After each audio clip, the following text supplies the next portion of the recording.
in China, India, Russia, and Brazil, as well as in much of the developing world. We cannot solve our problems by imitating the institutions and the ideas now established in the rich North Atlantic world.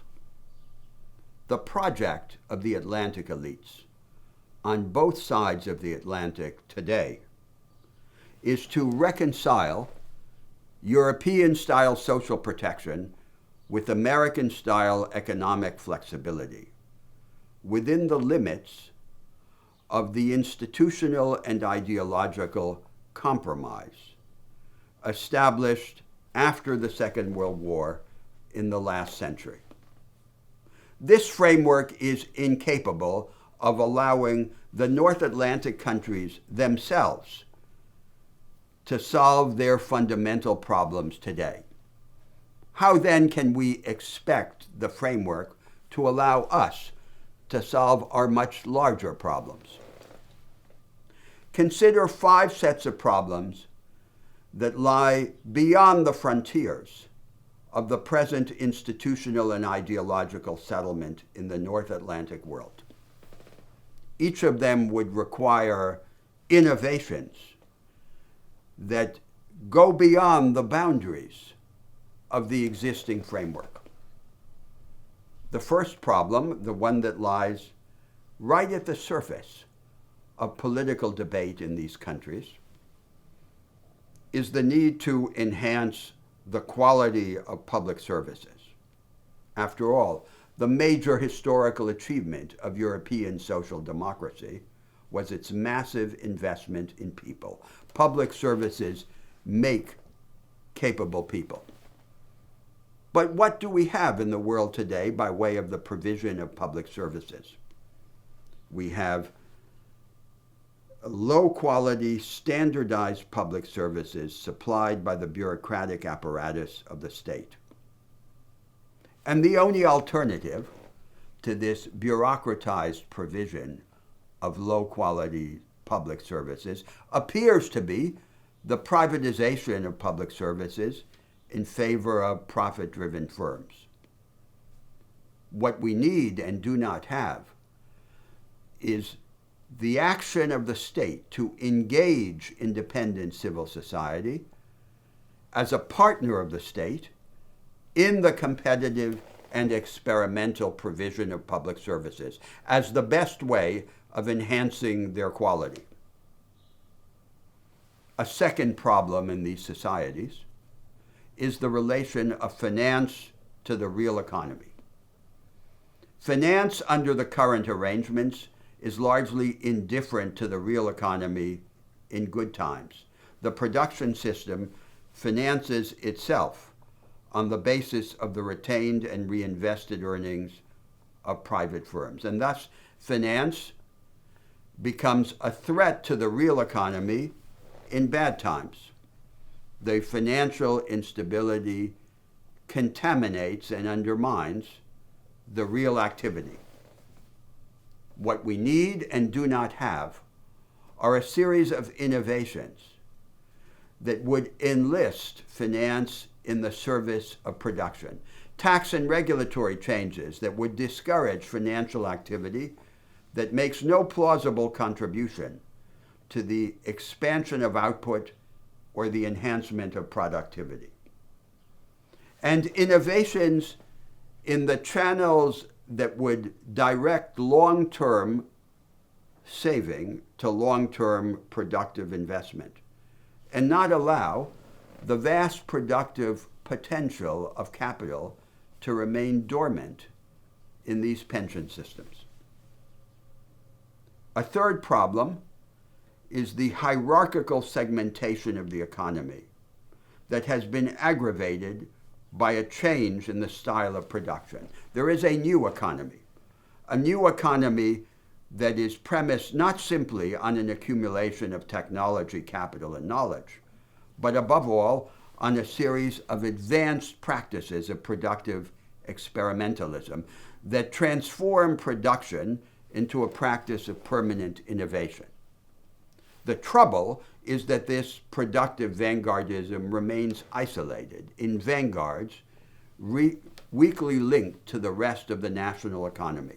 The vast majority of the labor force remains excluded from these productive vanguards.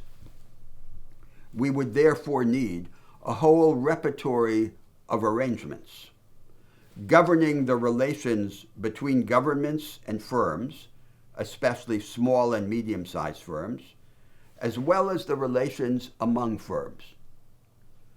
The goal of these innovations would be to disseminate the new practices of production through large parts of the national economy. A form of strategic coordination between governments and firms that is decentralized, pluralistic, and experimentalist. And a regime of cooperative competition among the firms so that they can compete against one another and cooperate at the same time, pooling resources and achieving economies of scale. This propagation of the advanced practices of production can flourish only through a radical change in the character and organization of public education. A fourth problem of these societies is the inadequacy of money as a social cement. Social transfers organized by the state are not enough to ensure social cohesion.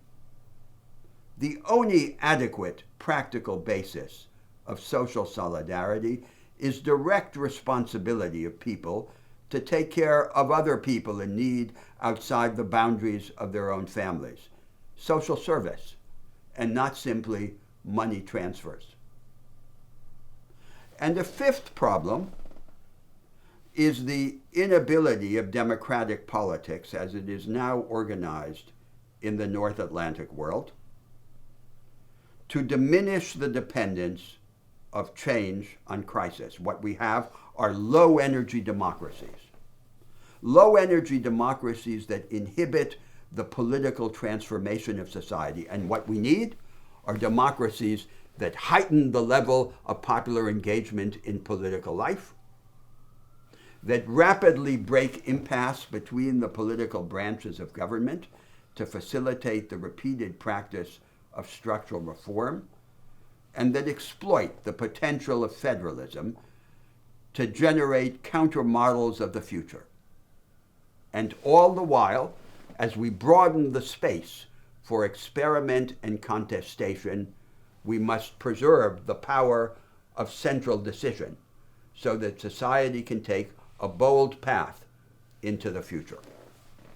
Let us then break the spell of our attraction to this North Atlantic model and innovate boldly, even radically, in our countries.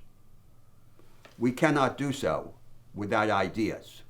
A fifth problem in the North Atlantic societies is the inability of the low-energy democracies established in these countries to diminish the dependence of change on crisis and facilitate the practice of structural change. In the past, major change has come with war or with economic collapse.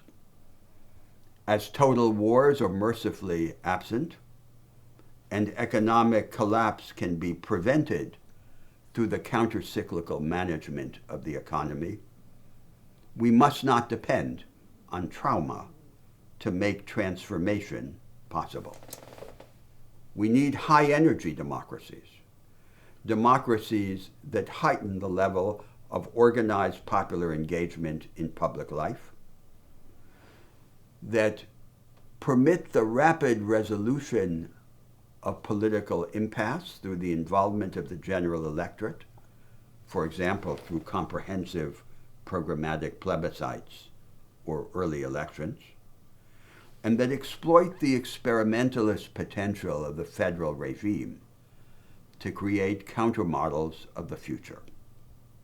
And all the while, these high-energy democracies must preserve the power of central decision, even as they broaden the space for contestation in politics and in civil society. The North Atlantic countries do not provide us with a model. We must break the spell of their example and innovate boldly, even radically, in our arrangements. We cannot do so without ideas. Intellectual revolution has become the premise of national reconstruction.